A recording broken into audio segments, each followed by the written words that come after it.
Okay, so we can get started. It's 7 o'clock. So welcome everyone. We are a group of 10 Queens poets. Well, we have a couple of people who weren't able to join tonight, but we have a poem made up that was made up by 10 Queens poets. And it's an exquisite corpse poem, which is an old serialist game that was invented in the early 1900s, and we've adapted it for our purposes to make it a collaborative poetic activity. So what we did was we picked the number 7 because the 7 line runs through our borough, and everyone would write 7 lines of a poem and use the last line of the poem to inspire their own 7-line poem. And so you couldn't see anything except for the last line. And then you'd write your 7 and then show only the last line to the next person. And so that's how we wrote our poem. So this is our Brooklyn Book Festival Bookend event, and it's also being hosted on Zoom by the Lewis Latimer House Museum, which is in Flushing, Queens. And we have Roxy, who is program assistant at Latimer House, who's going to say a couple of words about Lewis Latimer and the museum. So Roxy, please go ahead. Thank you, Abeer, for an introduction. And hi, everyone. My name is Roxy, and I work at the museum as the visitor experience and outreach coordinator, but have been giving tours on Lewis Latimer. So this is actually how the house looks like during springtime. The Lewis Latimer House Museum is located in Flushing, Queens. As Abeer mentioned, this is the home to Black inventor Lewis Latimer. He lived in this house with his family from 1903 to 1928.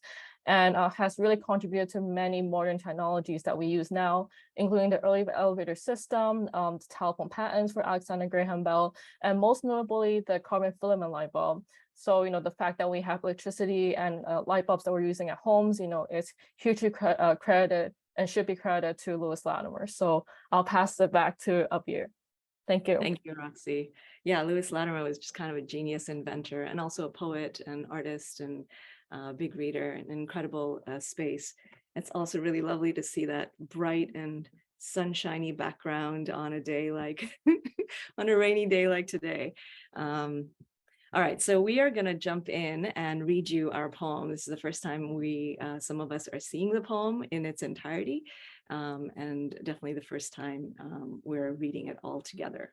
So I am going to actually, Nadia, will you drop in the link to the Google Doc that we use? So if you want to read along, or if you want to listen, you can also listen, but if you want to read along with us, you can do that as well.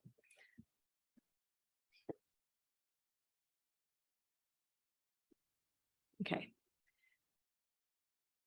The title of our poem, or the theme, was recollection. I learned the word malachite from my grandmother. She brought me a necklace from Kenya, the green stones iridescent against her dark, dark skin. It hurts my senti heart to say so, but I don't know where the necklace is now. Still, the word malachite rolls off my tongue, arranges itself in concentric circles around my neck. Hold this gem to remember myself. Do I desire retracing steps to undo the damage? Can it also mean to let go? To accept this I am, this, what I've become, even with the new cracks formed in my body and looking to heal, to become new signatures on the skin. I remember the signs from yesterday, the young girl looking for Jackie and I not knowing who she searched for, yet somehow she found my home. The little boy in a dinosaur costume asking me what the magic words were, asking me to play the game. He told me, please, and thank you were the words. I like to think they mean find your place, make peace with it, and dance yourself within it. Baby boy circle dances the silver pole on the number 7. His Taino black blood skinned face blows kisses to his mama. Mandarin, Cantonese, Spanish, and English dialects smile at baby boy. his laughter infectious, and we know this childhood human story as common. At 27 and 6'1", baby boy and his homies take the number 7 to Main Street, eat Shanghai style marinated duck, mala crawfish tails, dim sum, and yang zhu fried rice. His world be the blend of Queens and NYC humans, all mixed culture, skin, and tongue.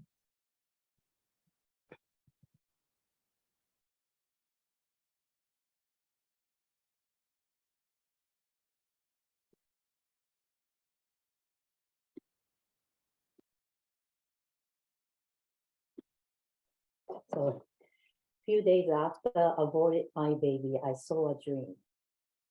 My grandma was sitting next to my mother driving a car. In the back seat, I was talking to a little girl sitting next to me. I knew then I had a daughter.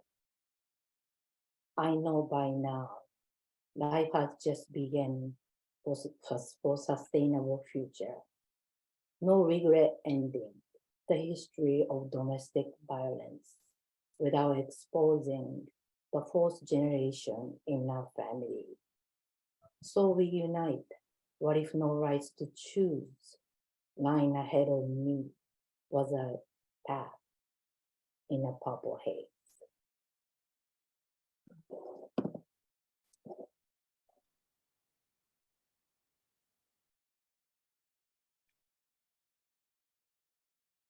Divine swallows, oxy to change his heart rate in high school. A guy from Lyon smashed his head against the McDonald's on the block when he was walking next to Angie.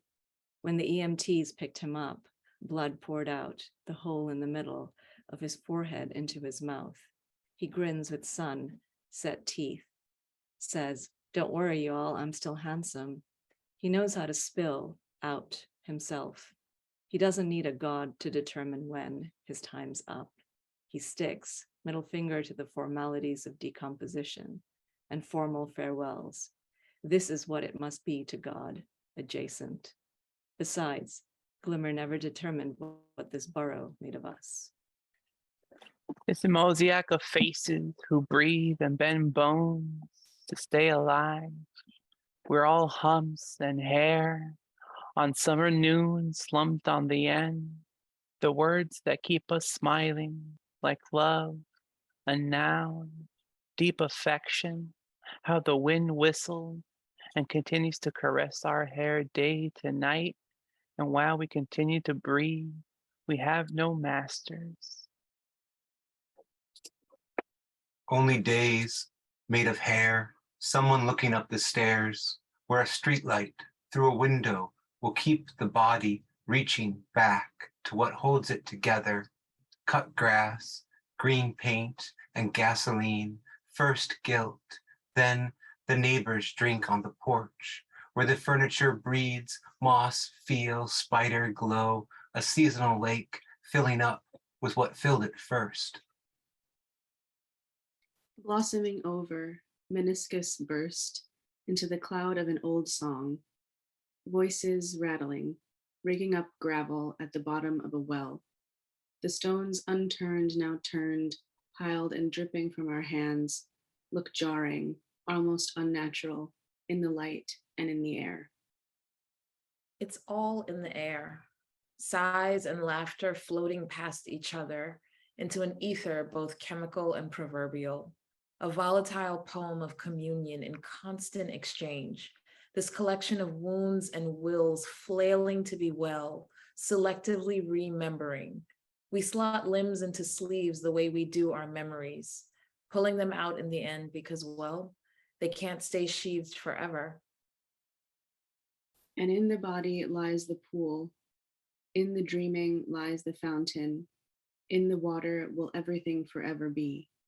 And as we think of our return, as the water rushes to find us, maybe our blessing will be in the remembering, and the fire will keep telling our story.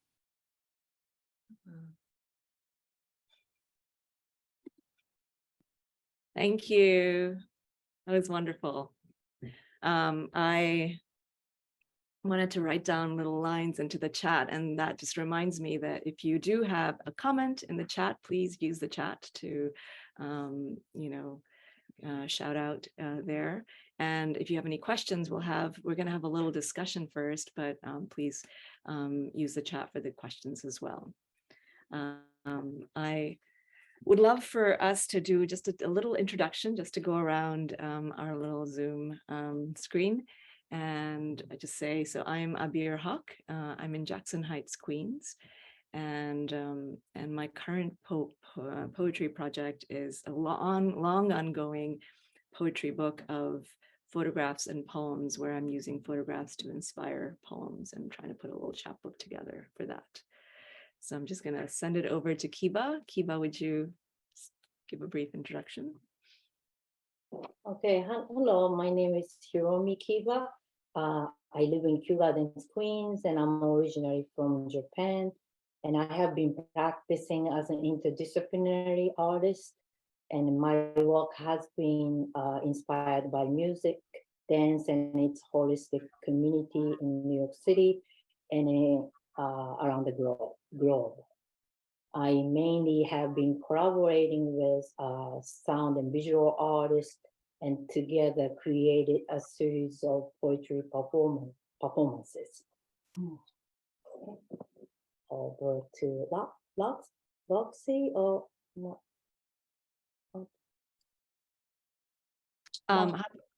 Moncho, would you go next?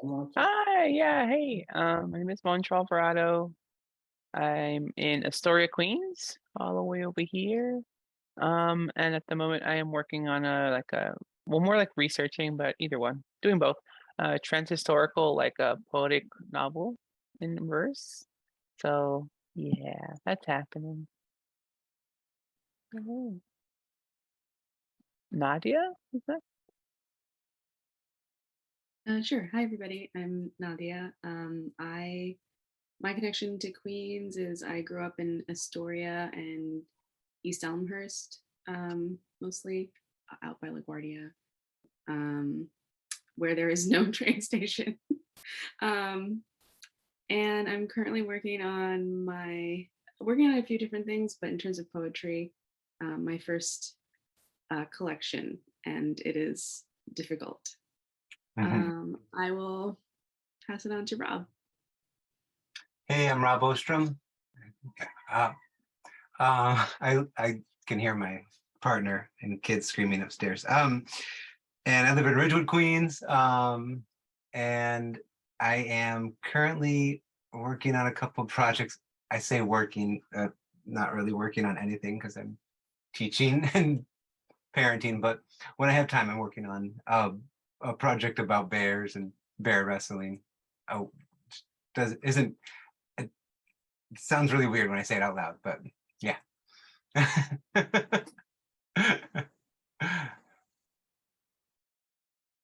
Oh, I'm supposed to call on somebody. Oh, Sherese. Hi everyone, I'm Sherese. I'm from Jamaica, Queens. I've lived in Queens since I was 2 years old. Currently, what I'm working on, since we're on Lewis Latimer's platform, I should share that I'm partnering with Lewis Latimer for my poetic project called Quantum, just looking at Black ways of thinking and researching various Black thinkers and artists. And I'm partnering with the museum for my Reverbtions lab. And the next session is actually on the 14th, October 14th, the second Wednesday of the month. And I'll popcorn it to Nana. Oh, October 12th is the date. Hi, everyone. Your projects all sound amazing. I'm very intrigued by bear wrestling and sounds really cool. So my name is Ekua Brew-Hammond is my name, and I live in Jackson Heights. So hey, Abeer, we need to meet up. I have a children's picture book called Blue, which is about the history of the color blue, so beautifully illustrated by Daniel Minter. And I've been working on an anthology of African and diaspora voices. It comes out in January. It's called Relations. And I have a poem in here actually, which I'm really excited about. So that's what I've been working on. And I will pass it on to Allia. Hey everyone. So many things are resonating with me about the busyness and trying to still maintain, a creative life while living a life, which is what I think I'm trying to do all the time. I'm working on two things. I'm trying to put together a full manuscript of my poetry entitled Black Print, and it's hybrid with images, shapes, and it's mostly kind of Black communal historical, I guess. And also, I probably should shout these folks out. I just received a Brezzy grant from CUNY, which is going to allow me to go down to the South and go in the archives, interview people. Well, I'm not doing too many interviews. Let me not say that. I'm gathering historical information about slavery and women in particular, and photographing the current Southern landscape. And I'm trying to do a hybrid photography book on thinking about Southern borders, gender, place, and space, the old South and the new South. So that's what I'm starting to kind of collect on. And I'm really excited about that because both sets of my grandparents are from South Carolina and Georgia, and I'll be going to both places and trying to gather that. So I'm looking forward to trying to do that. Wow. Oh, that's fantastic. Thank you, everyone. Those are all such amazing projects. And I know that's only probably one of the many things that you're doing at once right now, even creatively, not just everything else. I was going to just say a little bit about how we brought this group together. So about 2 years ago, right during the pandemic, KC Tromer, who's another Queens poet, invited us all to do an exquisite corpse poem for a project with the Queens Museum. And we ended up putting it together we just recorded ourselves on our little phones and put it together. It was really nice.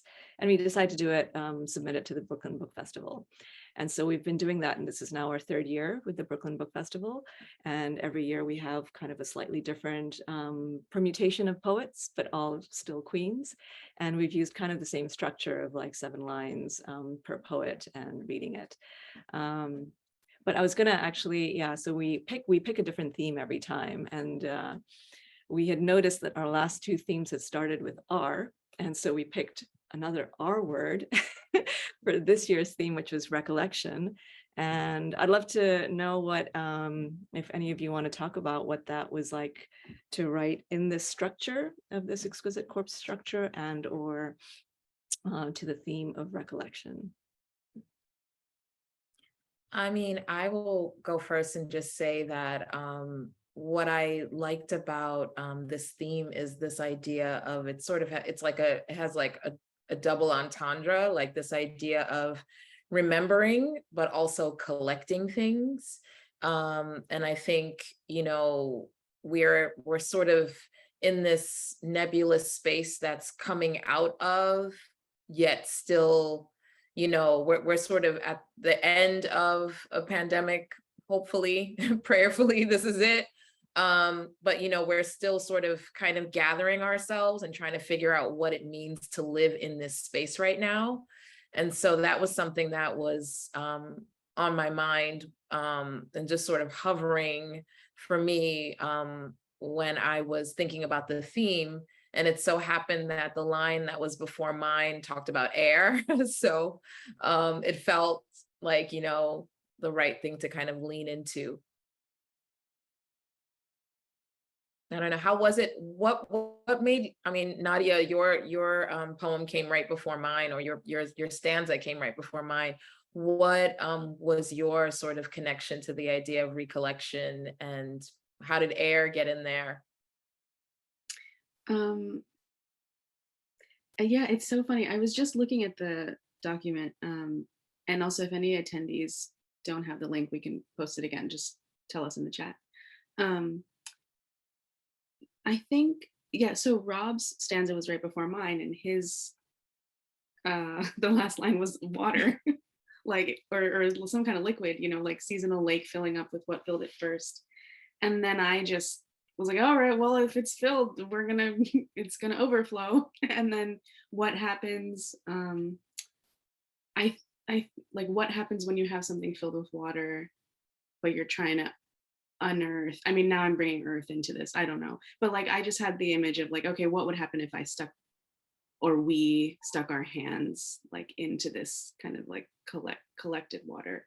What would what would what would come up literally? So I think then just, you know, the image of like pulling something out of the water means it comes into the air. And then I was just wondering about like, okay, well, what does that look like? And I think I'll just say like it's weird how these projects come at particular moments where you're, I don't know in which order it happens, but it turns out that I'm also in a moment of like collecting items and things that I possess and kind of looking at them again from years and years ago. And I think like one of the things that found its way into my stanza anyway was like, oh wow, these look weird now. Like a lot of these things and items and books and notes looked and felt a certain way at the time that I first had them, but now they're like, oh, not that it's some kind of disingenuousness or something, but just like adding layers. What does adding layers do to something, or moving it into a different medium, say water to air or earth or something? Like, how does it change the thing or add a layer? So that's what was coming up. I don't know if, so I guess for me it was becoming a little bit like murky, but I don't know if anyone else found it more like linear, like, oh, okay, recollection, just in the past. As yeah, you know, it's funny because I I put in the first stanza, so I didn't have anything to jump off of, which is both a blessing and a curse.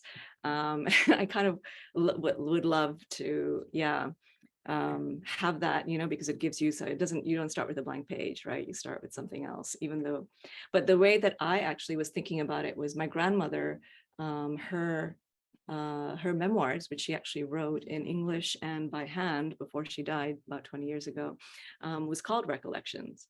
And so I've been working on editing it. And so when we actually settled on Recollection, I was like, oh, it was completely unrelated. I did not even suggest the theme. I was like, oh, I could write something about my grandmother, or maybe write to something that's in her memoir. But then it just, you know, this, the story about this malachite necklace she had given me, you know, suddenly occurred to me, and I started to write. So I wrote this poem, and it's funny because, you know, I gave it to my mom because it's her mother who gave it to me, and my mom said, "Oh, we found that necklace," and I was like, "What?" And she was like, "Yes, your sister has it." And so anyway, the malachite necklace has come, you know, and then I would have never known this if I had not written this poem and shown it to my mother, who then, and so now I have the necklace in my possession, in my whole greedy little hands, the malachite necklace. But to me, the theme of recollection also has this very, you know, kind of nostalgic and sentimental kind of vibe.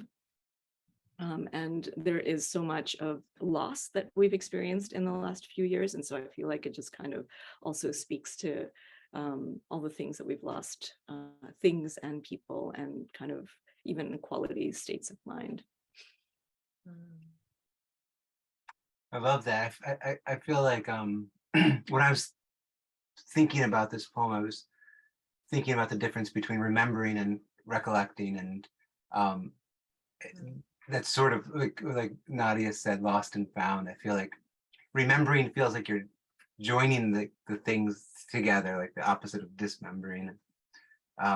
Recollecting feels like that you're something that was once lost is recalled or found. And so when I was writing my part, I don't know, I was thinking about that and thinking about I feel like as a parent, and my oldest is almost 5, but I still feel like a new parent, and I'm surprised at how much recollecting there is. I didn't anticipate that before I was a parent. I'm just constantly like remembering stuff that I had, like a lot of feelings, and they come back, and making its way into my writing, as much as I don't want to write any more poems about like my past and my parents and stuff. It's like, oh, I'm seeing this stuff differently now. And these things that make us who we have become, and how they come back to us in different ways throughout life. Mhm. Yeah, I really like to jump in behind you, because my lines were really about my son, who is the age that I named that he is in that poem. And well, is he, or has he had a birthday since? Anyway, bigger. And so for me, it was like, okay, the 7 and this, and then Sherese's lines. And then I just had this image of him on the train going around the poles, and people looking at him, and it just felt like such a beautiful community, beautifully diverse, and that's happening a lot more to me now in terms of my work. This idea of recollection. I'm writing a lot about my childhood, or just one memory from childhood will then send you out into this thing. And the older you get, I hate to tell you, Robert, but it's going to continue to come back. But it gives you a lot to talk about in your work, and a way to kind of recreate and tell these stories. So yeah, I'm having a lot of that. And unfortunately, the more that people transition, it really takes you back to the childhood memories that connected to that person. So for me, it was a really sweet memory of him as this boy, and thinking about culture and community, and spending so much time. At the time we lived in Flushing, so that 7 train was our thing. That community was our life, and then now how he moves through that same culture and community in particular ways. It's kind of beautiful to me that some of those things stuck. So don't despair. You're kind of doomed to recollect, Rob. Yeah, that's true. Yeah, recollection became a strong theme for me this year. I had a lot of things to grieve this year. I lost a friend of mine. She was sick and kind of unexpectedly died. And that kind of threw me off for the beginning part of this year. And so I've been trying to like focus on the pieces of her that I have left that have been kind of more kind of strong in my mind after she passed away.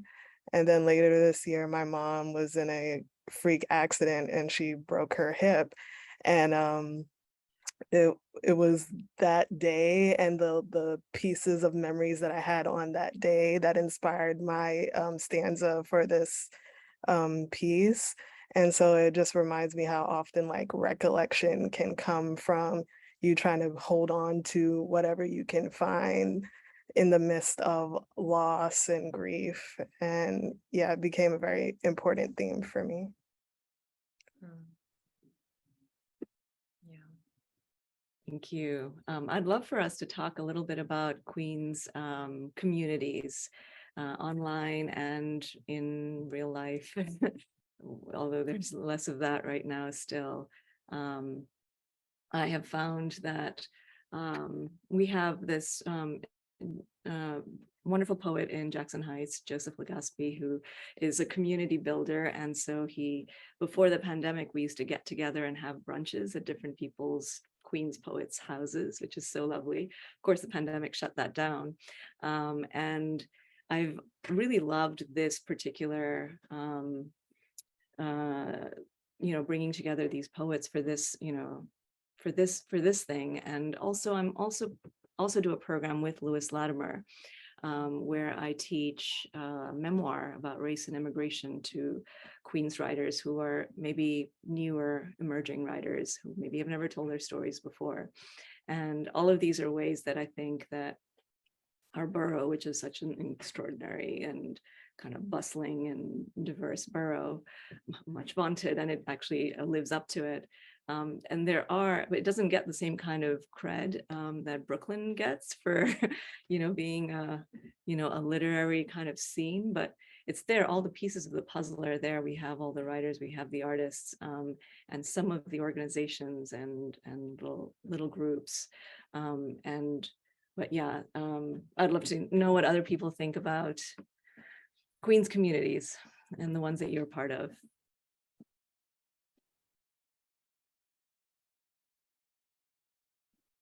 I can start. I feel as though, well, I grew up in Queens, and so it's interesting to see some of the art becoming more revitalized in the area. And Sherese is actually a big part of engaging in some of the things going on in Southeast Queens.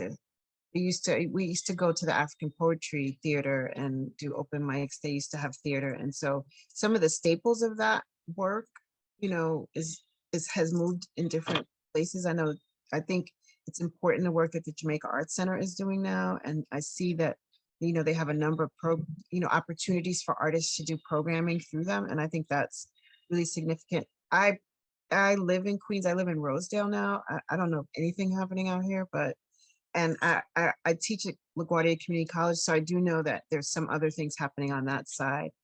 There's the work that's happening with the Newtown Literary Journal. I think that's really important. It's a Queens-based journal.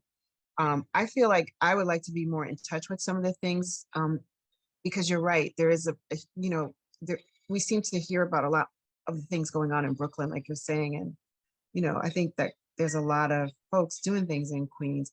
And I also think that if you are in Queens, and then you are writing about Queens, I think that's really, really special. And I know that Queens comes up in my work a lot.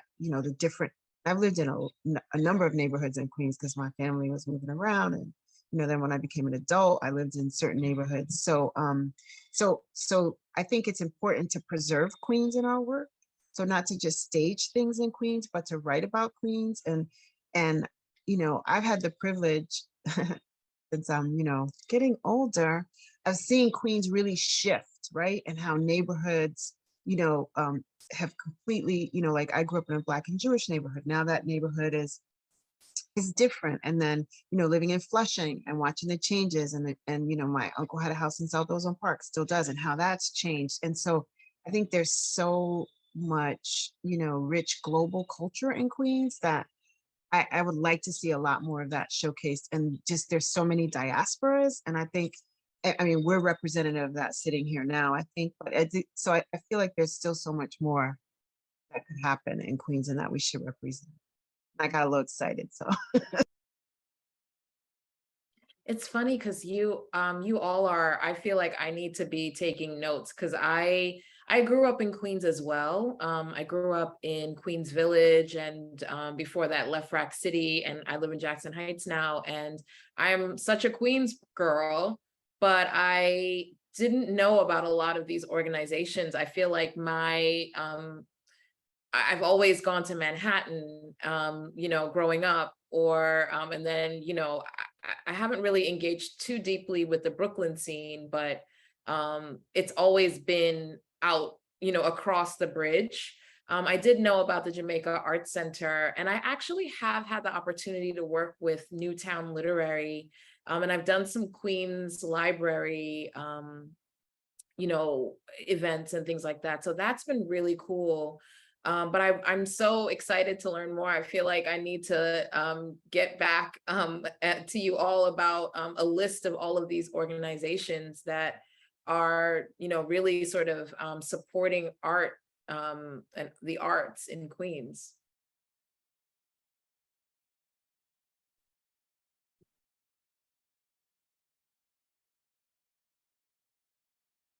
Like Nadia, you have a studio in Queens, right? Yeah, I do. Yeah, there's a studio or like a group of studios called why am I forgetting the name? Artist Studios Woodside is kind of like the loose collective name, and it's in like a more industrial part of the borough, in Woodside, that like I had never actually So if anybody knows the area, I mean, this is kind of a nice way to like talk about local landmarks, but if the Michaels on Northern Boulevard, if anybody's like the Michaels and the Staples, it's like near there, or the McDonald's, like whatever store floats your boat. But yeah, so I hadn't heard about it, but I found out about it through an artist friend who was like, yeah, you know, I have a space there. There's one that's vacant, looking to be filled for like somebody who works on quiet type of work. And I was like, oh, okay, well, writing's really quiet. You know, you're just in your head all the time. And actually at the time I had just been rejected from a residency. So I was like, okay, maybe I need to, you know, just give myself some kind of a space and see if I can do it.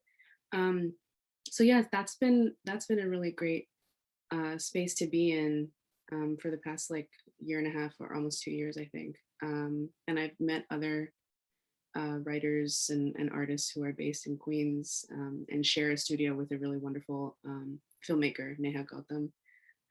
And like it's interesting, like what Nana was saying just now about going out across the bridge to find these opportunities. I didn't think that I would ever find a studio space in the borough that was so, you know, accessible and felt like home. I always thought I would have to go elsewhere for that kind of thing. So it was a really nice way to have, you know, a place that was just for me and just for the work. And then I will say that, like, if you aren't able to get a studio space or share one or something, you know, like we mentioned the library already, that's a really wonderful way to get a lot of work done if you need to. And also like different, I mean, it's a little less possible since the pandemic started, but still, you know, people are still going to cafes and things. And when the weather is nice, the parks are just really great. Like Socrates Sculpture Park is one example. All the open streets, any place where there's open streets is a really good way to just be in the borough and also kind of do your artistic thinking sometimes. Thank you.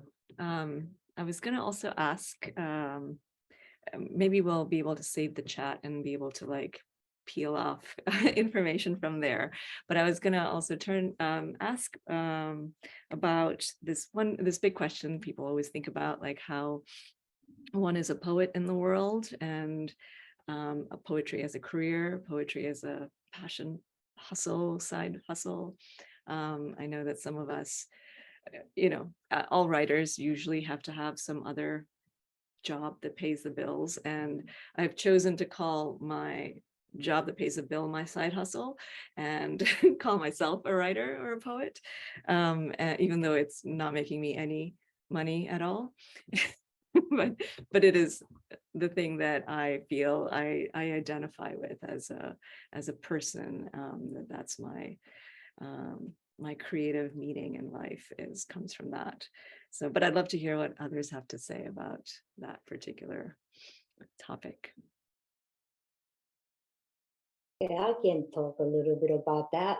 Actually, I haven't find myself as a poet as a career yet.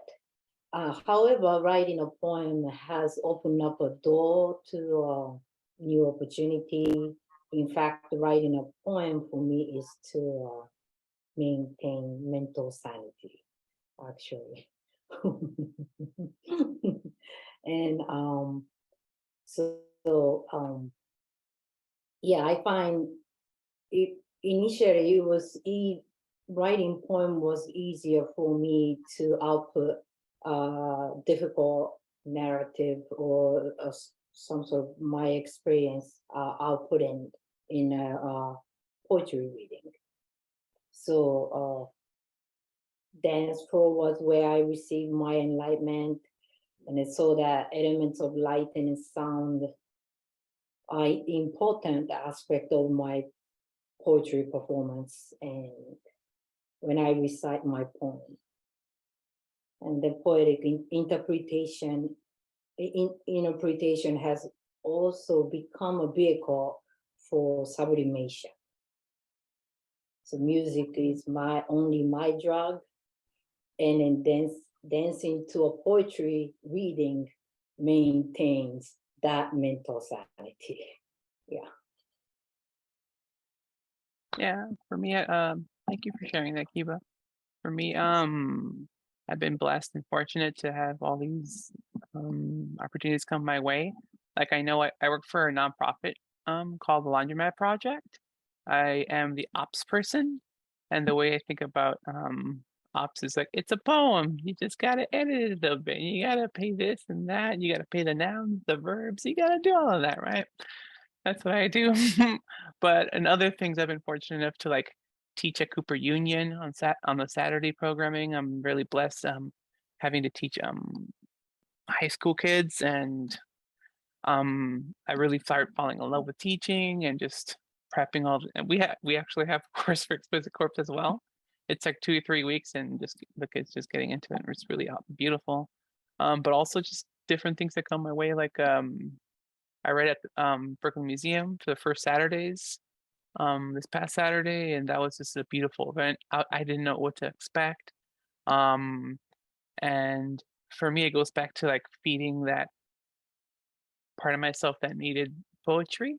And I guess over time, I felt like I don't know, it's like a garden, and just nurturing it and feeding it and seeing what blooms. And taking care of that part really helped. Everything else is just like, all right, you're going to be gone working and doing your other things, but when you come back, it's like this space that's yours, and it's actually shared with others, like ourselves here. And yeah, I don't know. I do know. I said it. I really do. Thank you. Yeah. Yeah, you do know. Anyone else?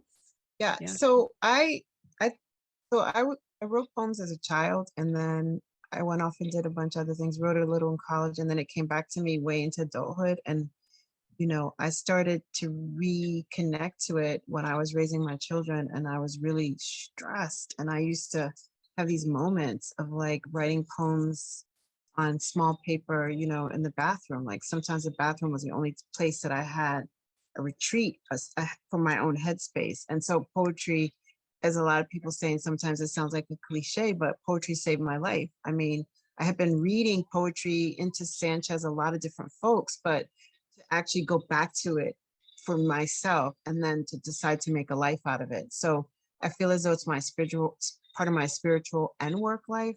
I teach poetry a lot. I teach creative writing and teach the study of poetry.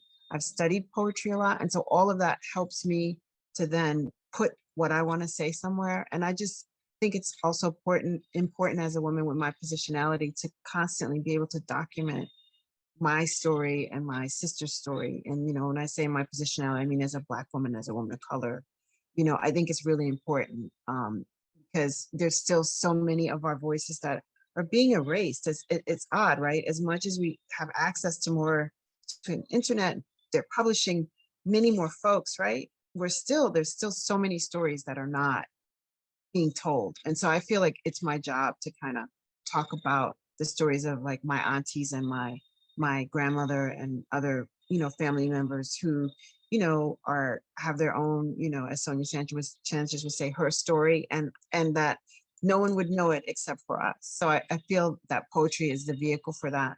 Spiritually, I'm always better when I'm reading or engaged with poetry in some way, which is why I think I started to teach it. Then I'm forced to engage with it, even if I can't always write it in that moment. And I like the whole idea of the side hustle. I feel like I agree, poetry, I think poetry is my hustle, even though I'm not getting paid for it. But my side hustle that I'm getting paid for allows me to then still deal with you know what I mean? So, yeah. Totally. It's like the support hustle. The support hustle for the passion career. Yes, I love how that's put.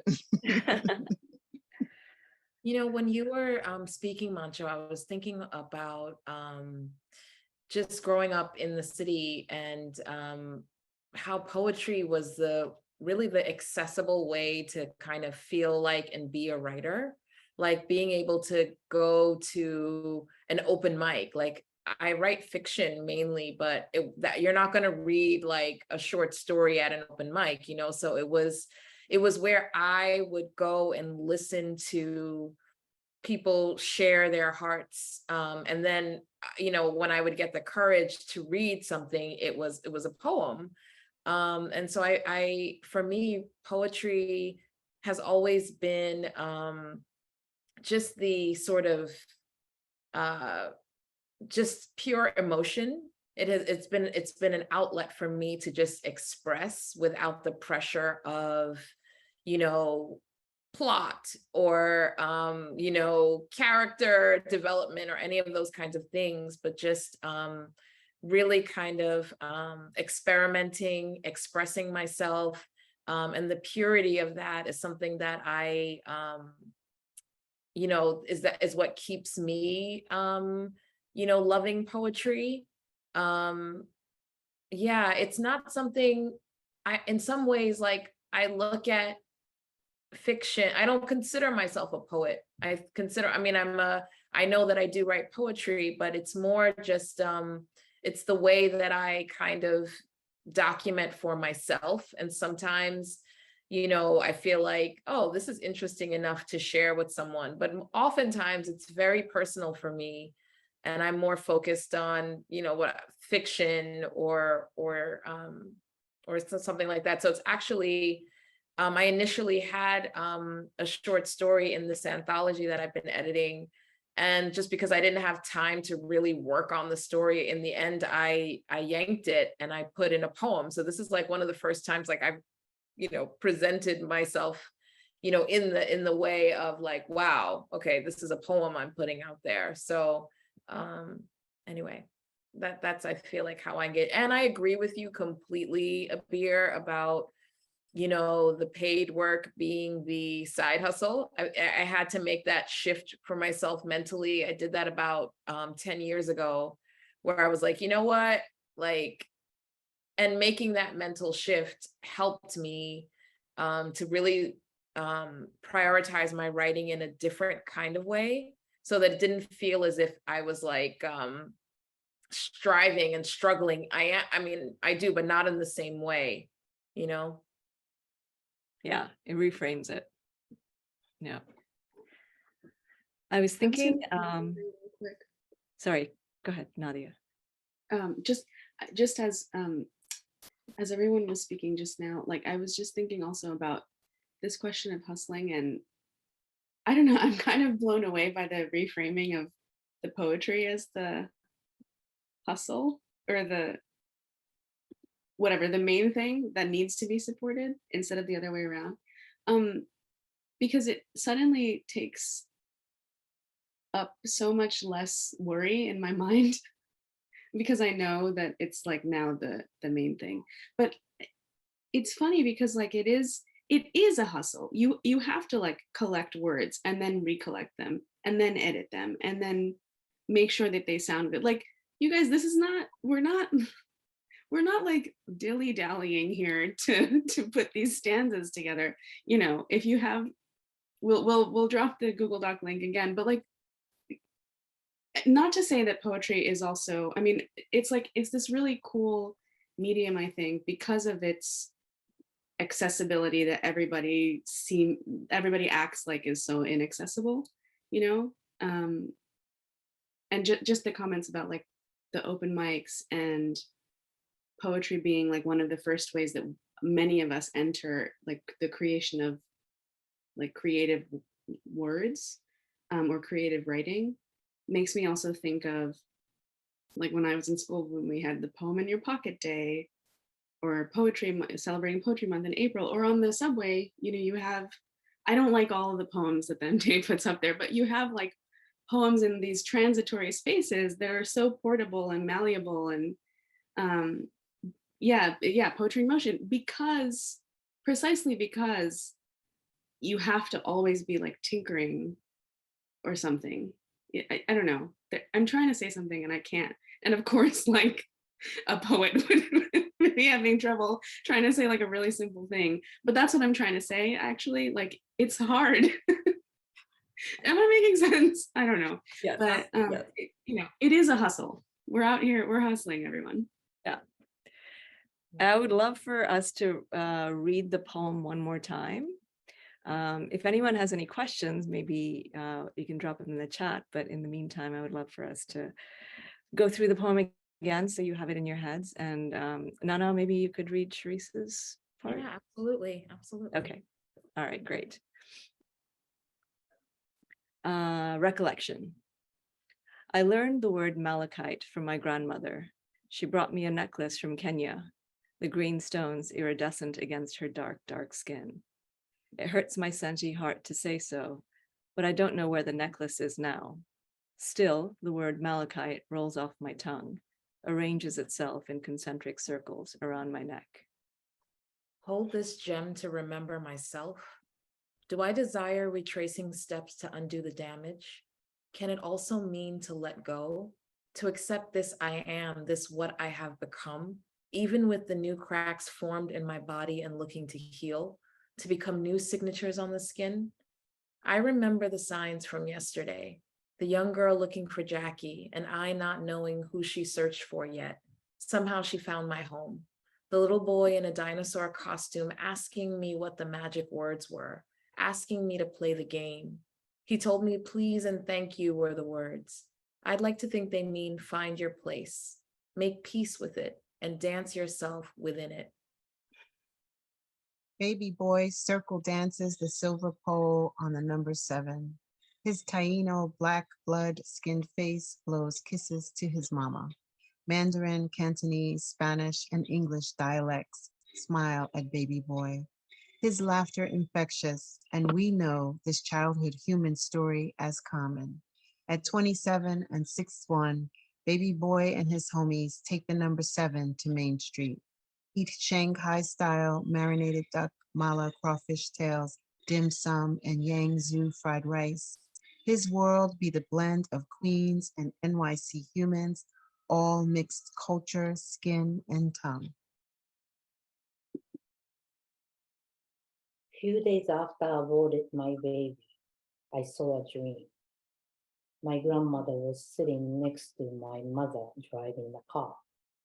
In the back seat, I was talking to a little girl sitting next to me. I knew then I had a daughter. I know by now, life has just begun for sustainable future. No regret ending the history of domestic violence without exposing the fourth generation in our family. So we unite. What if no rights to choose? Lying ahead of me was a path in a purple haze. Divine swallows, oxy to change his heart rate in high school. A guy from Leon smashed his head against the McDonald's on the block when he was walking next to Angie. When the EMTs picked him up, blood poured out the hole in the middle of his forehead into his mouth. He grins with sun-set teeth, says, "Don't worry, you all, I'm still handsome." He still knows how to spill out himself. He doesn't need a god to determine when his time's up. He sticks, middle finger to the formalities of decomposition and formal farewells. This is what it must be to be God, adjacent. Besides, Glimmer never determined what this borough made of us. It's a mosaic of faces who breathe and bend bones to stay alive. We're all humps and hair on summer noons slumped on the end. The words that keep us smiling, like love, a noun, deep affection, how the wind whistles and continues to caress our hair day to night. And while we continue to breathe, we have no master. Only days made of hair, someone looking up the stairs, where a streetlight through a window will keep the body reaching back to what holds it together. Cut grass, green paint, and gasoline. First guilt, then the neighbors drink on the porch, where the furniture breeds moss feel, spider glow, a seasonal lake filling up with what filled it first. Blossoming over, meniscus burst into the cloud of an old song. Voices rattling, raking up gravel at the bottom of a well. The stones unturned, now turned, piled and dripping from our hands, look jarring, almost unnatural, in the light and in the air. It's all in the air, sighs and laughter floating past each other into an ether both chemical and proverbial. A volatile poem of communion in constant exchange, this collection of wounds and wills flailing to be well, selectively remembering. We slot limbs into sleeves the way we do our memories, pulling them out in the end because, well, they can't stay sheathed forever. And in the body lies the pool, in the dreaming lies the fountain, in the water will everything forever be.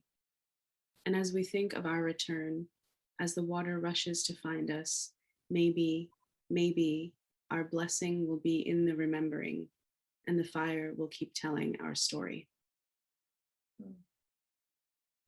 Oh, wonderful. It was so nice to hear it again. We're coming up on the end of our hour, so I don't know whether we have any questions in the chat, but we don't have that much time anyway. But I want to thank all of you for coming and listening, and all of the panelists and poets for writing with me, with us, and for this beautiful, exquisite corpse poem we now have. We're going to have a recording of this, and so we'll be able to put it up on the website, and you can send it out to your friends if they happen to miss this. But thank you all, and thanks to the Brooklyn Book Festival, and to Lewis Latimer House Museum, and to each of you. Bye-bye, everyone. Thank you.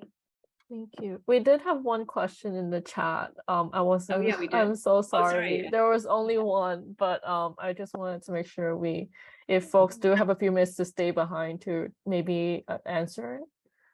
Oh yeah. I'm so sorry, Abeer. No, we've got 3 minutes. So well, I didn't see the question. Jose Alvarado asked, the poem and you all read so seamlessly as one voice, and the question is, what was your favorite part of collaborating together? Oh yeah, that's a great question. I love the element of surprise that comes with collaboration. You know, I end with one line, and I have this whole sense of where it's supposed to go, or where I went with it. And I love the, you know, kind of the way that a different poet will take it in a completely different, unexpected, surprising, wonderful direction. That's For me, I really love looking at the form. For me, it looked like the subway carts connected together. I was looking at that, and then it also reminded me each line or each stanza and the lines reminded me of hair a lot as well. So those two were intermingled. That's why I was like, oh, there's the lines, there's the words coming together. So yeah, I like that surprise and joy that happens afterwards.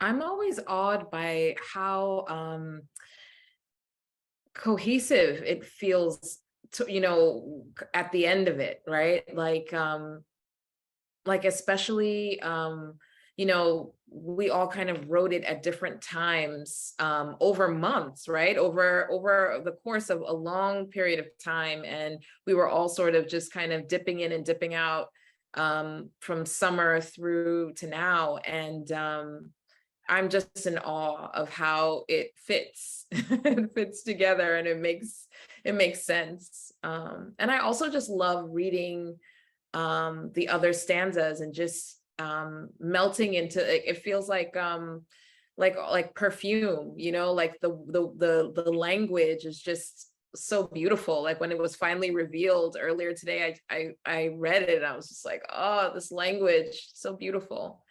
So I'm sort of surprised by how much I love doing this. This is the third time I've done it. I never thought that this would be something that I would enjoy doing, but I think this is my favorite part of it, when we come together and I get to like meet everybody and hear the poem together and stuff. It's really, I don't know, I feel really lucky to be a part of it. Yeah. And everything that everybody else said too. Yeah, think it's a agreed. really I good think as poets, we balance. usually work alone, and then you have, this collaborative thing, which feels like maybe it might not work, but it actually does. It's such a good balance of the individual and the collective at once. Everything has been said. Said it. Yeah. Yeah, thank you for that question, Jose Alfredo. Thank you. Um, Yeah, collaborative effort makes it better for me every time. I learn a lot. yeah. Okay, I think this is our second goodbye. But thank you all for coming, and thank you all for reading with me. Thank you. Thank you. Thank you. It was a pleasure. Yeah. Bye.